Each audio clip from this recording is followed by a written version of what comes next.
You're going to use those thick Crayola markers on their sides to get some nice, clean, crisp edges and full shapes. Remember, this is comic book style. Comic books do not have scribble scrabble.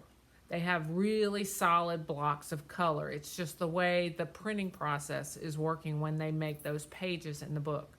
So that's what you're going to want to do also, okay? You can do a little bit of addition with some colored pencil here and there. You can see I went in on her ear and gave her a little bit of shading just to get some depth in those ears.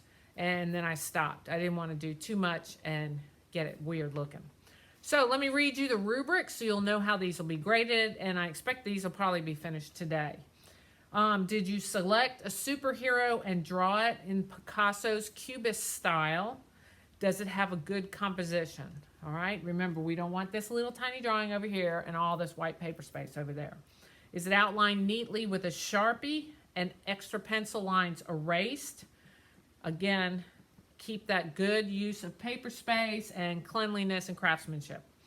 Craftsmanship and care when coloring. No scribble scrabble. I'm going to look for that. Holy cow, you're in 7th grade. Do not scribble scrabble. You should be able to really lay in some good, nice colors. Overall design and appearance.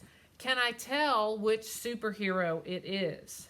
So you want to make sure that you're using colors that are familiar with that superhero. You know, we talked about Green Lantern doesn't want these kind of colors. There's no way. All right. And did you use the class time wisely? That means that it is finished, it is done, and you are ready to go on to the next project because you worked the whole class period. Okay? Can't wait to see what you've come up with. These have always been an awesome success when we've hung them in a room here, so I'm looking forward to it. Bye-bye. I'm going to give you some time to finish these up, and then we're going to move on to a sketch for our next project.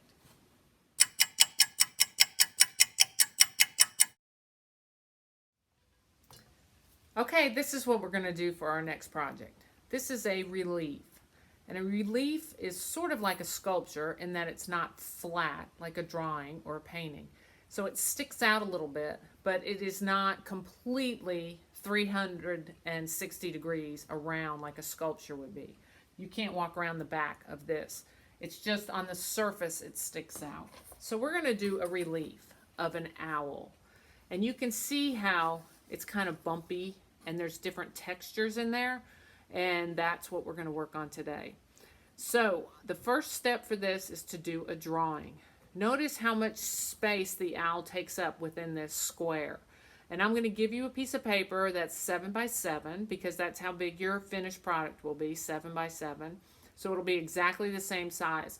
And on the paper, you're going to do all your sketching of the owl. Get in those nice shapes. Is he standing on a branch? Are there a couple of leaves in the background?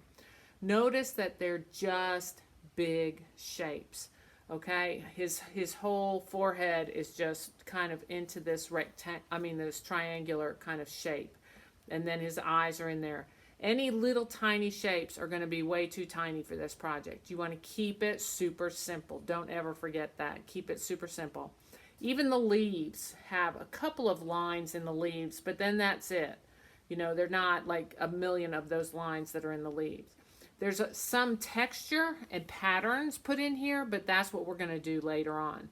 So right now you're just focusing on these big shapes and how you can put those into your composition. Okay, you want the owl to be the focus, so he should be the largest, and then you notice some of these leaves are just kind of poking in from the sides. We don't even have the whole leaf on there, just a little bit here and there to make the composition more interesting.